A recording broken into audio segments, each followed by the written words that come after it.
Patriarcas e Profetas. Capítulo 59. O primeiro rei de Israel. O governo de Israel era administrado em nome e pela autoridade de Deus. O trabalho de Moisés e dos 70 anciãos, dos príncipes e juízes, era simplesmente pôr em execução as leis que Deus dera. Não tinham eles autoridade para legislar para a nação. Esta foi e continuou a ser a condição da existência de Israel como nação. De tempos em tempos, homens inspirados por Deus eram enviados para instruírem o povo e guiá-lo na execução das leis. O Senhor previu que Israel desejaria um rei, mas não consentiu em uma mudança nos princípios sobre os quais foi fundado o Estado. O rei devia ser representante do Altíssimo. Deus devia ser reconhecido como chefe da nação, e sua lei executada como a lei suprema do país. Quando inicialmente os israelitas se estabeleceram em Canaã, reconheciam os princípios da teocracia, e a nação prosperou sob o governo de Josué. Mas o aumento da população e o intercâmbio com outras nações acarretaram uma mudança. O povo adotou muito dos costumes dos seus vizinhos gentílicos, e assim sacrificou, em grande proporção, seu próprio caráter peculiar e santo. Gradualmente perderam sua reverência para com Deus e deixaram de apreciar a honra de ser seu povo escolhido. Atraídos pela pompa e ostentação dos monarcas gentílicos, cansaram-se de sua própria simplicidade. Rivalidades, inveja surgiram entre as tribos. Dissensões internas debilitaram-nas. Estavam continuamente expostas à invasão de seus adversários gentios, e o povo começava a crer, a fim de manter sua posição entre as nações, deveriam as tribos unir-se sob um forte governo central. Afastando-se da obediência à lei de Deus, desejaram libertar-se do governo de seu divino soberano. O pedido para terem um monarca generalizou-se por todo Israel. Desde os dias de Josué, o governo nunca fora dirigido com tão grande sabedoria e êxito como a administração de Samuel. Investido divinamente com a tríplice função de juiz, profeta e sacerdote, trabalhara ele com incansável e desinteressado zelo pelo bem-estar de seu povo. E a nação prosperara sob sua sábia direção. Havia sido restabelecida, promovida a piedade e o espírito de descontentamento obstado durante aquele tempo. Mas, com o avançar dos anos, o profeta foi obrigado a repartir com outros os cuidados do governo, e ele designou seus 2 filhos para agirem como seus auxiliadores. Enquanto Samuel continuava com os deveres de seu ofício em Ramá, os moços se localizaram em Berseba para administrarem a justiça entre o povo próximo da fronteira sul do país. Foi com inteira anuência da nação que Samuel designara seus filhos para o ofício, mas eles não se mostraram dignos da escolha de seu pai. Havia o Senhor, por meio de Moisés, dado instruções especiais a seu povo, a fim de que os príncipes de Israel julgassem retamente, tratassem com justiça da viúva e do órfão, e não recebessem suborno. Mas os filhos de Samuel se inclinaram à avareza, e tomaram presentes e perverteram o juízo. Os filhos do profeta não atenderam aos preceitos que ele procurara gravar em suas mentes. Não imitara a vida pura e abnegada de seu pai. A advertência feita a Eli não exercera sobre a mente de Samuel a influência que deveria ter exercido. Ele fora até certo ponto demasiado condescendente com seus filhos, e o resultado foi visível no caráter e na vida deles. A injustiça desses juízes causava muito descontentamento, e forneceu-se assim um pretexto para se insistir na mudança que havia muito era secretamente desejada. Todos os anciãos de Israel se congregaram e vieram a Samuel, a Ramá, e disseram-lhe: Eis que já estás velho, e teus filhos não andam pelos teus caminhos. Constitui-nos, pois, agora um rei sobre nós, para que ele nos julgue, como o tem todas as nações. 1 Samuel, capítulo 8, versos 4 e 8. Os casos de abusos praticados entre o povo não foram referidos a Samuel.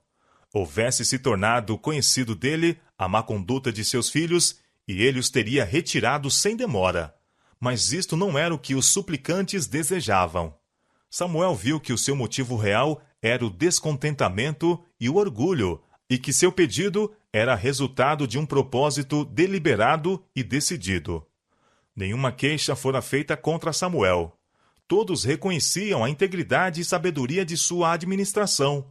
Mas o idoso profeta considerou o pedido como uma censura a si e um esforço direto para o pôr de parte. Não revelou, entretanto, os seus sentimentos. Não proferiu qualquer exprobração, mas levou a questão ao Senhor em oração, e apenas dele procurou conselho. E o Senhor disse a Samuel: Ouve a voz do teu povo em tudo quanto te disserem, pois não te tem rejeitado a ti, antes a mim me tem rejeitado, para eu não reinar sobre eles, conforme todas as obras que fizeram desde o dia em que os tirei do Egito até o dia de hoje, pois a mim me deixaram, e a outros deuses serviram, assim também te fizeram a ti. O profeta foi reprovado por ofender-se com a conduta do povo em relação a si, individualmente. Não haviam manifestado desrespeito para com ele, mas para com a autoridade de Deus, que havia designado os príncipes de seu povo.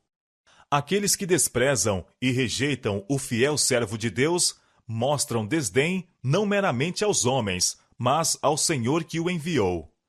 São as palavras de Deus, suas reprovações e conselhos, o que é anulado. É sua autoridade que é rejeitada.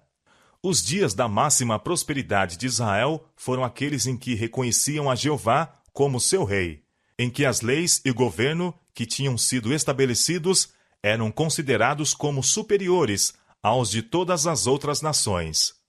Moisés declarara a Israel com relação aos mandamentos de Deus: Esta será a vossa sabedoria e o vosso entendimento perante os olhos dos povos, que ouvirão todos estes estatutos e dirão: Este grande povo só é gente sábia e entendida. Deuteronômio capítulo 4, verso 6. Mas, afastando-se da lei de Deus, os hebreus deixaram de se tornar o povo que Deus desejava fazer deles. E então, todos os males que foram o resultado de seu próprio pecado e desatino assacaram ao governo de Deus. Tão completamente cegos se haviam tornado pelo pecado. Tinha o Senhor, mediante os seus profetas, predito que Israel seria governado por um rei. Mas não se segue que esta forma de governo fosse a melhor para eles, ou de acordo com sua vontade.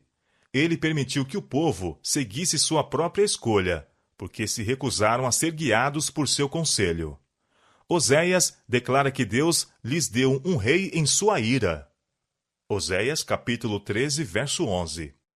Quando os homens preferem seguir o seu próprio caminho, sem buscar conselho de Deus, ou em oposição à sua vontade revelada, muitas vezes ele satisfaz seus desejos, a fim de que, por meio da amarga experiência que se segue, possam ser levados a compenetrar-se de sua loucura e arrepender-se de seu pecado. O orgulho e a sabedoria humana demonstrar-se-ão um guia perigoso. Aquilo que o coração deseja, contrário à vontade de Deus, verificar-se-á no fim que é uma maldição em vez de bênção. Deus deseja que seu povo apenas olhasse para ele, legislador e fonte de força. Sentindo sua dependência de Deus, seriam constantemente atraídos para mais perto dele. Tornar-se-iam elevados e enobrecidos, adaptados ao alto destino a que ele os chamara como seu povo escolhido.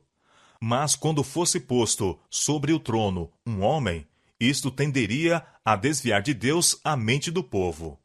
Eles confiariam mais na força humana e menos no poder divino, e os erros de seu rei levá-los-iam ao pecado e separariam a nação de Deus. Samuel foi instruído a satisfazer o pedido do povo, mas adverti-los da desaprovação do Senhor, e também dar a conhecer qual seria o resultado de sua conduta. E falou Samuel todas as palavras do Senhor ao povo, que lhes pedira um rei. Expôs-lhes fielmente os encargos que seriam postos sobre eles, e mostrou o contraste entre tal estado de opressão e sua condição presente, relativamente livre e próspera. Seu rei imitaria de outros monarcas a pompa e o luxo, para sustentar os quais seriam necessários pesados impostos sobre suas pessoas e propriedades. O melhor que havia de entre seus moços, ele exigiria para o seu serviço. Tornar-se-iam cocheiros, cavaleiros e batedores diante dele. Deveriam preencher as fileiras de seu exército, e exigir-se-lhes-ia cultivar seus campos, ceifar suas messes e fabricar implementos de guerra para o seu serviço. As filhas de Israel seriam tomadas como confeiteiras e padeiras para a casa real.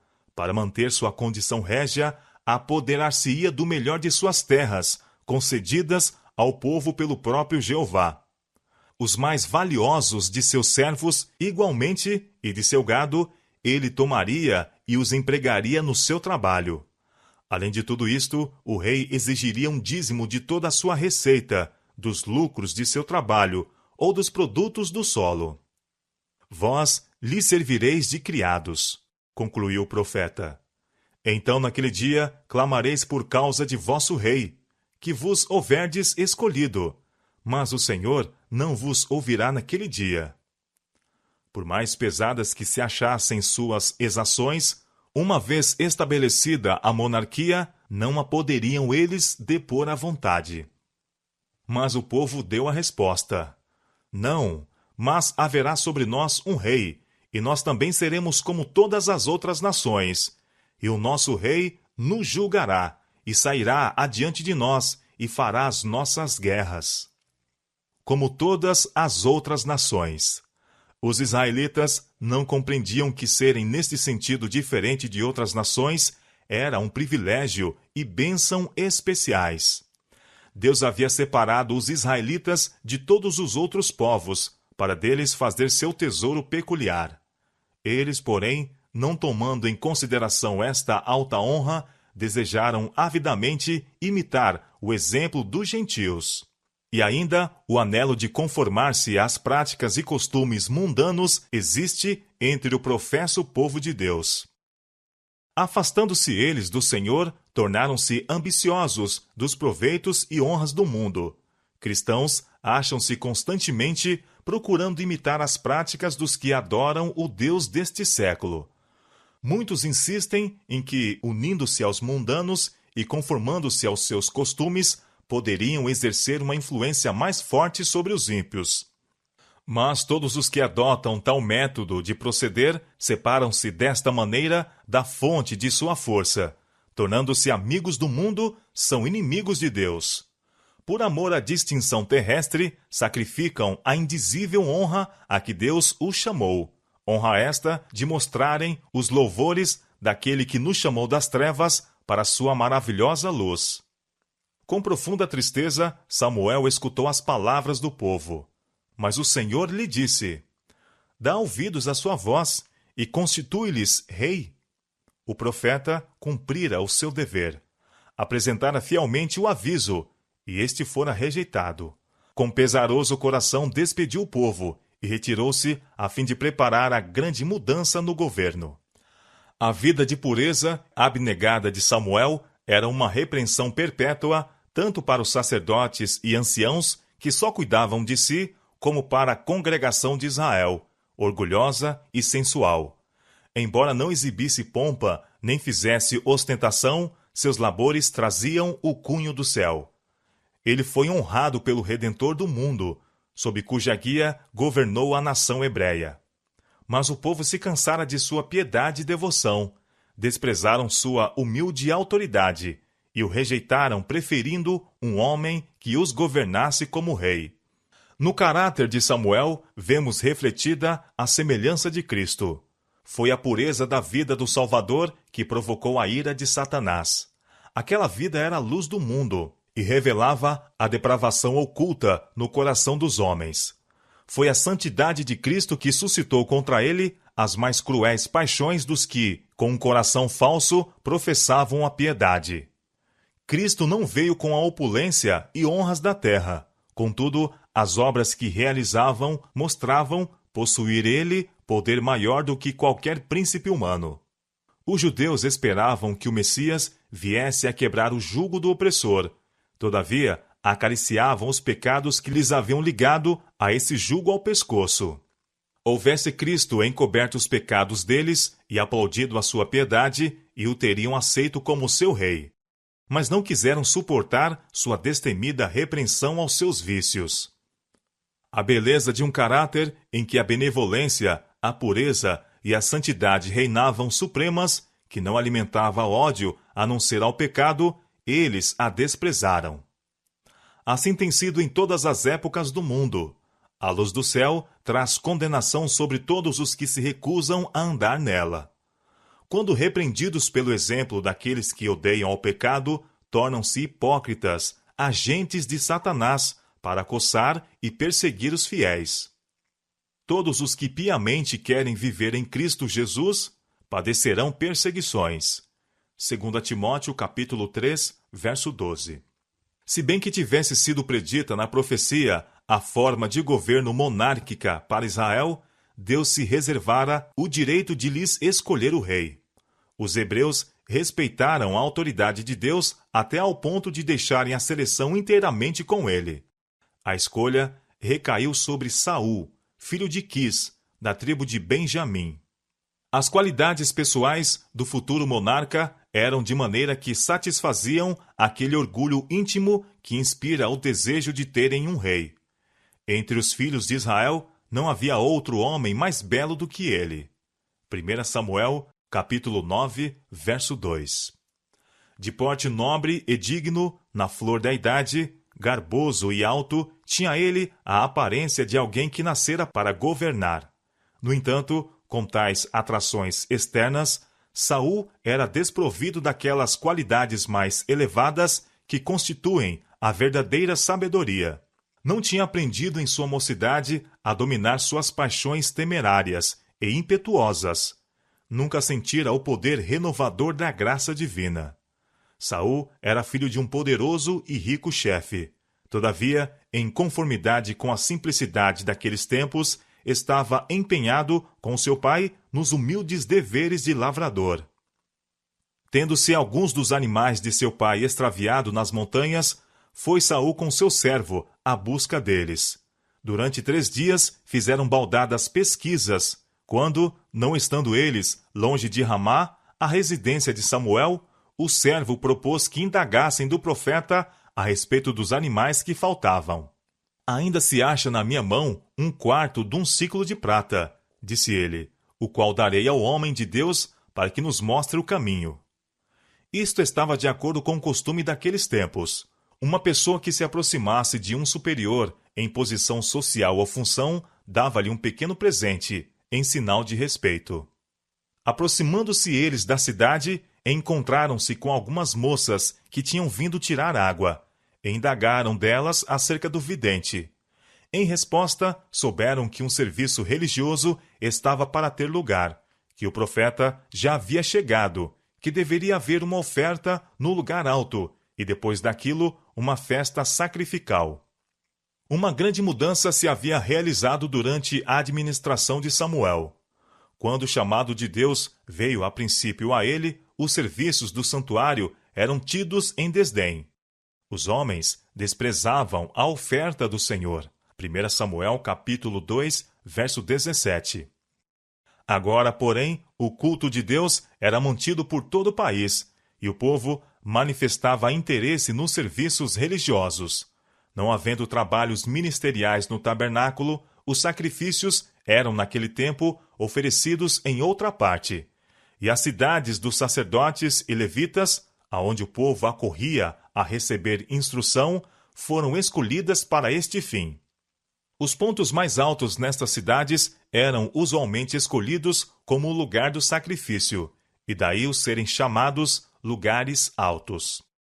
À porta da cidade, Saul foi defrontado pelo próprio profeta. Deus tinha revelado a Samuel que naquela ocasião o escolhido rei de Israel se apresentaria diante dele. Estando em face um do outro, disse o Senhor a Samuel: Eis aqui o homem, de quem já te tenho dito. Este dominará sobre o meu povo. Ao pedido de Saul, mostra-me, peço-te, onde está aqui a casa do vidente? Samuel replicou: Eu sou o vidente. Assegurando-lhe também que os animais perdidos tinham sido encontrados, insistiu com ele para que ficasse e assistisse à festa, dando ao mesmo tempo alguma indicação do grande destino que o esperava. Para quem é todo o desejo de Israel? Porventura não é para ti e para toda a casa de teu pai? O coração daquele que ouvia fremiu com as palavras do profeta. Não podia perceber senão algo da significação das mesmas, pois o pedido de um rei se tornara o assunto de absorvente interesse à nação inteira. Todavia, depreciando-se modestamente, Saul replicou: Porventura não sou eu filho de Benjamim, da mais pequena das tribos de Israel? E a minha família a mais pequena de todas as famílias da tribo de Benjamim. Por que, pois, me falas com semelhantes palavras?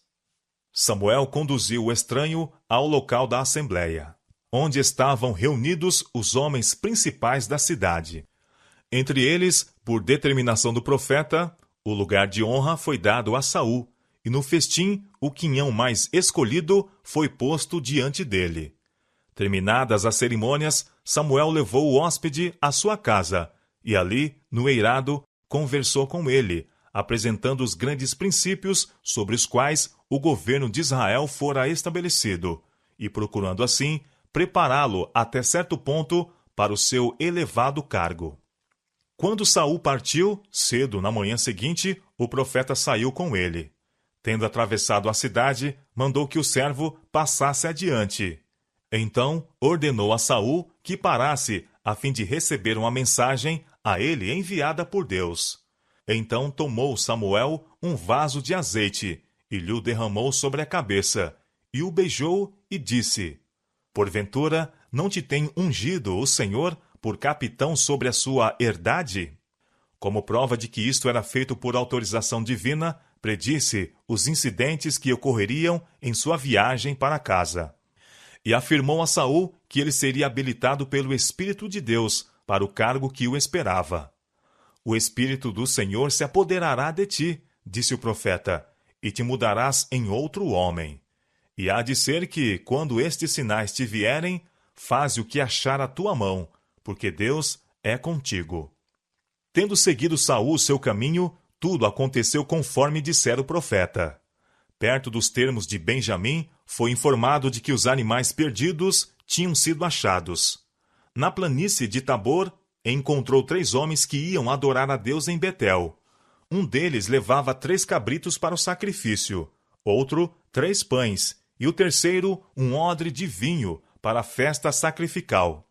Fizeram a Saul a saudação usual, e também o presentearam com 2 dos 3 pães. Em Gibeá, sua cidade, um grupo de profetas, voltando do lugar alto, cantavam o louvor de Deus, com músicas de flautas e harpas, saltérios e tambores. Aproximando Saul deles, sobreveio-lhe o Espírito do Senhor, e ele também tomou parte em seu cântico de louvor, e com eles profetizou. Falou com tão grande fluência e sabedoria, e com tanto fervor se uniu ao culto, que aqueles que o conheciam exclamaram com espanto: Que é o que sucedeu ao filho de Quis? Está também Saul entre os profetas? Tendo se unido Saul com os profetas em seu culto, uma grande mudança operou-se nele pelo Espírito Santo. A luz da pureza e santidade divinas resplandeceu nas trevas do coração natural. Ele viu a si mesmo como estava diante de Deus. Viu a beleza da santidade. Foi agora chamado para começar a luta contra o pecado e Satanás. E fez-se-lhe compreender que neste conflito sua força deveria vir inteiramente de Deus. O plano da salvação que antes parecera obscuro e incerto, desvendou-se-lhe ao entendimento. O Senhor dotou-o de coragem e sabedoria para o seu elevado cargo. Revelou-lhe a fonte de força e graça. iluminando-lhe o entendimento quanto às exigências divinas e a seu próprio dever. A unção de Saul, como rei, não fora levada ao conhecimento da nação. A escolha de Deus deveria ser publicamente manifesta por meio de sorte. Para tal fim, Samuel convocou o povo de Mispa. Foi feita a oração rogando-se guia divina. Então, seguiu-se a solene cerimônia de lançar a sorte. Em silêncio, a multidão congregada aguardava o resultado. A tribo, a família e a casa foram sucessivamente designadas, e então o filho de Quis foi indicado como o indivíduo escolhido. Mas Saul não estava na assembleia. Oprimido com uma intuição da grande responsabilidade, prestes a cair sobre ele, retirara-se secretamente. Foi de novo trazido à congregação, que observou com orgulho e satisfação ter ele porte real e formas nobres, sendo mais alto do que todo o povo, desde o ombro para cima. Mesmo Samuel, quando o apresentou à assembleia, exclamou: Vedes, já quem o Senhor tem elegido, pois em todo o povo não há nenhum semelhante a ele. E em resposta surgiu da vasta multidão uma demorada e ruidosa aclamação de alegria: Viva o Rei! Samuel, então, expôs ao povo o direito do reino, declarando os princípios sobre os quais o governo monárquico se baseava e pelos quais cumpria ser dirigido. O rei não deveria ser um monarca absoluto, mas devia conservar seu poder em sujeição à vontade do Altíssimo. Este discurso foi registrado em um livro, no qual se estabeleciam as prerrogativas do príncipe e os direitos e privilégios do povo. Embora a nação houvesse desprezado a advertência de Samuel, o fiel profeta, conquanto forçado a ceder aos seus desejos, ainda se esforçou, tanto quanto possível, para acautelar as suas liberdades. Ao mesmo tempo em que o povo, em geral, estava pronto para reconhecer a Saul como seu rei, havia um grande partido em oposição. Ser escolhido monarca de Benjamim, a menor das tribos de Israel, e isto em detrimento tanto de Judá como de Efraim, as maiores e mais poderosas, era uma indiferença que não podiam tolerar. Recusaram-se a declarar submissão a Saul, ou trazer-lhe os presentes costumeiros.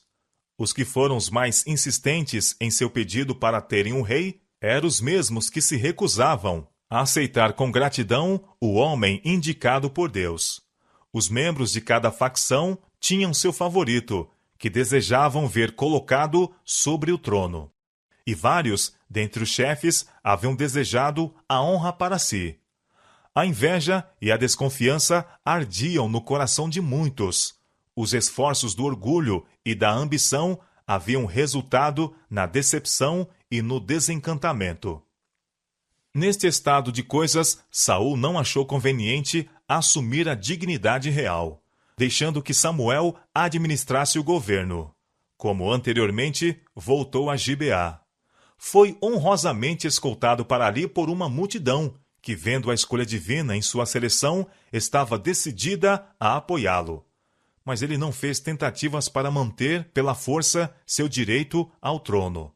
Em seu lar, entre as terras altas de Benjamim, pacificamente ocupou-se com os deveres de lavrador, deixando inteiramente a Deus o estabelecimento de sua autoridade. Logo depois da designação de Saul, os amonitas, sob a direção de seu rei, Naás, invadiram o território das tribos ao oriente do Jordão e ameaçaram a cidade de Jabes-Gileade. Os habitantes procuraram negociar a paz, oferecendo-se para fazerem tributários dos amonitas. Com isto, o cruel rei não quis consentir, a não ser sob a condição de poder arrancar o olho direito de cada um deles, tornando-os assim testemunhas duradouras de seu poder. O povo da cidade sitiada pediu um prazo de 7 dias. Com isto, consentiram os amonitas, julgando assim aumentar a honra de seu esperado triunfo. Imediatamente foram expedidos de Jabes mensageiros em busca de auxílio das tribos ao oeste do Jordão. Levaram a notícia a Gibeá, suscitando terror em vasta região. Saul, Voltando à noite de acompanhar os bois no campo, ouviu o alto pranto que falava de alguma grande calamidade. Perguntou: que tem o povo que chora? Quando lhe foi repetida a vergonhosa história, despertaram-se todas as suas forças dormentes. O Espírito de Deus se apoderou de Saul, e tomou um par de bois e cortou-os em pedaços, e os enviou a todos os termos de Israel pelas mãos dos mensageiros, dizendo: qualquer que não sair atrás de Saul e atrás de Samuel, assim se fará aos seus bois. 330.000 homens se reuniram nas planícies de Bezeque, sob o comando de Saul. Imediatamente foram enviados mensageiros à cidade sitiada, com a afirmação de que poderiam esperar auxílio no dia seguinte, que era o próprio dia em que deveriam submeter-se aos amonitas. Por meio de uma rápida marcha noturna, Saul e seu exército atravessaram o Jordão e chegaram diante de Jabes, pela vigília da manhã. Como Gideão, dividindo sua força em 3 companhias, caiu sobre o arraial dos amonitas naquela hora matutina, quando, não suspeitando o perigo, estavam menos prevenidos. No pânico que se seguiu, foram derrotados com grande mortandade, e os restantes se espalharam, que não ficaram 2 deles juntos. A prontidão e a bravura de Saul, bem como suas aptidões de general, ostentadas ao conduzir com êxito uma força tão grande, eram qualidades que o povo de Israel desejara em um monarca, a fim de que pudessem competir com outras nações. Saudaram-no agora como seu rei, atribuindo a honra da vitória a forças humanas, e esquecendo-se de que, sem a bênção especial de Deus, todos os seus esforços teriam sido baldados. Em seu entusiasmo, propuseram alguns matar os que tinham a princípio recusado a reconhecer a autoridade de Saul. Mas o rei interveio, dizendo: hoje não morrerá nenhum, pois hoje tem obrado o Senhor um livramento em Israel. Aqui deu Saul prova da mudança que se tinha operado em seu caráter. Em vez de tomar para si a honra, deu glória a Deus. Em vez de mostrar desejo de vingança, manifestou um espírito de compaixão e perdão. Isto é prova inequívoca de que a graça de Deus habita no coração. Samuel propôs então que uma Assembleia Nacional fosse convocada em Gilgal, a fim de que o reino pudesse ali ser publicamente confirmado a Saul. Isto foi feito, e ofereceram ali ofertas pacíficas perante o Senhor. E Saul se alegrou muito ali, com todos os homens de Israel. Gilgal tinha sido o local do primeiro acampamento de Israel na Terra Prometida. Foi ali que Josué, por determinação divina, erigiu uma coluna de 12 pedras para comemorar a miraculosa passagem do Jordão. Ali fora renovada a circuncisão. Ali celebraram a primeira Páscoa, depois do pecado de Cádiz e da peregrinação no deserto. Ali cessou o maná. Ali o capitão do exército do Senhor se revelou como comandante em chefe das tropas de Israel. Daquele ponto, marcharam para a subversão de Jericó e conquista de Ai. Ali, Acã recebeu a pena de seu pecado, e ali foi feito com os gibeonitas aquele tratado que puniu a negligência de Israel de aconselhar-se com Deus. Nessa planície, lembrada com tantas lembranças comoventes, estavam em pé Samuel e Saul. E quando cessaram as aclamações de boas-vindas ao rei, o idoso profeta proferiu suas palavras de despedida como governador da nação. Eis que ouvi a vossa voz, disse ele, em tudo quanto me dissestes, e pus sobre vós um rei. Agora, pois, eis que o rei vai diante de vós, e já envelheci e encaneci, e eu tenho andado diante de vós desde a minha mocidade até ao dia de hoje. Eis-me aqui, testificai contra mim perante o Senhor e perante o seu ungido, a quem tomei o boi, a quem tomei o jumento, e a quem defraudei, a quem tenho oprimido, e de cuja mão tenho tomado presente, e com ele encobri os meus olhos, e vô-lo restituirei. A uma voz o povo respondeu: em nada nos defraudaste, nem nos oprimiste, nem tomaste coisa alguma da mão de ninguém. Samuel não estava procurando meramente justificar sua conduta. Tinha previamente apresentado os princípios que deveriam governar tanto o rei como o povo, e desejava acrescentar às suas palavras o peso de seu exemplo. Desde a meninice havia estado ligado com a obra de Deus, e durante sua longa vida tivera sempre um único objetivo diante de si: a glória de Deus e o máximo bem de Israel. Antes que pudesse haver qualquer esperança de prosperidade para Israel, deveriam eles ser levados ao arrependimento diante de Deus. Em consequência do pecado, tinham perdido a fé em Deus e o discernimento acerca de seu poder e sabedoria para governar a nação. Perderam a confiança em sua habilidade para reivindicar sua causa. Antes de poderem encontrar a verdadeira paz, deveriam ser levados a ver e confessar o próprio pecado de que haviam sido culpados. Tinham declarado ser este o objetivo no pedido de um rei. O nosso rei nos julgará e sairá diante de nós e fará as nossas guerras. Samuel contou novamente a história de Israel, desde o dia em que Deus os tirou do Egito. Jeová, o Rei dos Reis, tinha ido diante deles e pelejaram suas guerras. Muitas vezes, seus pecados os haviam entregue em poder de seus inimigos, mas apenas se desviavam de seus maus caminhos e a misericórdia de Deus suscitava um libertador. O Senhor enviou Gideão e Baraque, e a Jetifé e a Samuel, e livrou-vos da mão dos vossos inimigos, em redor, e habitastes seguros. Contudo, quando ameaçados de perigo, declararam: reinará sobre nós um rei, sendo, disse o profeta, o Senhor vosso Deus e vosso rei. Agora, pois, continuou o profeta, ponde-vos também agora aqui, vede esta grande coisa que o Senhor vai fazer diante dos vossos olhos. Não é hoje a cega dos trigos? Clamarei, pois, ao Senhor, e dará trovões e chuva, e sabereis e vereis que é grande a vossa maldade que tendes feito perante o Senhor, pedindo para vós um rei. Então invocou Samuel ao Senhor, e o Senhor deu trovões e chuva naquele dia. No tempo da colheita do trigo, em maio e junho, não caía chuva no oriente. O céu estava sem nuvens, e o ar sereno e agradável. Uma tempestade tão violenta naquela ocasião encheu de temor todos os corações. Com humilhação, o povo confessou agora o seu pecado, o próprio pecado de que haviam sido culpados.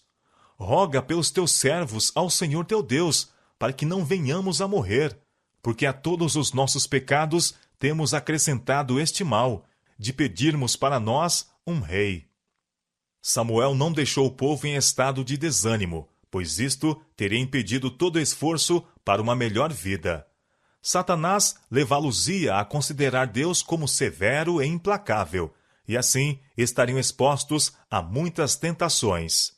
Deus é misericordioso e perdoador, desejando sempre mostrar favor para com seu povo, quando este obedece a sua voz. Não temais, foi a mensagem de Deus pelo seu servo. Vós tendes cometido todo este mal, porém não vos desvieis de seguir ao Senhor, mas serve ao Senhor com todo o vosso coração.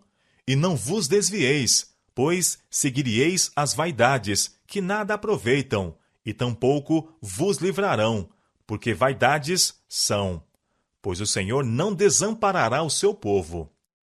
Samuel nada disse quanto à indiferença que havia sido mostrada para com ele. Não proferiu exprobração pela ingratidão, com que Israel havia pago sua longa vida de dedicação. Antes, assegurou-lhes seu incessante interesse por eles. Longe de mim que eu peque contra o Senhor, deixando de orar por vós. Antes, vos ensinarei o caminho bom e direito. Tão somente temei ao Senhor e serve-o fielmente com todo o vosso coração, porque vede quão grandiosas coisas vos fez. Porém, se perseverardes em fazer o mal, perecereis, assim vós como vosso rei.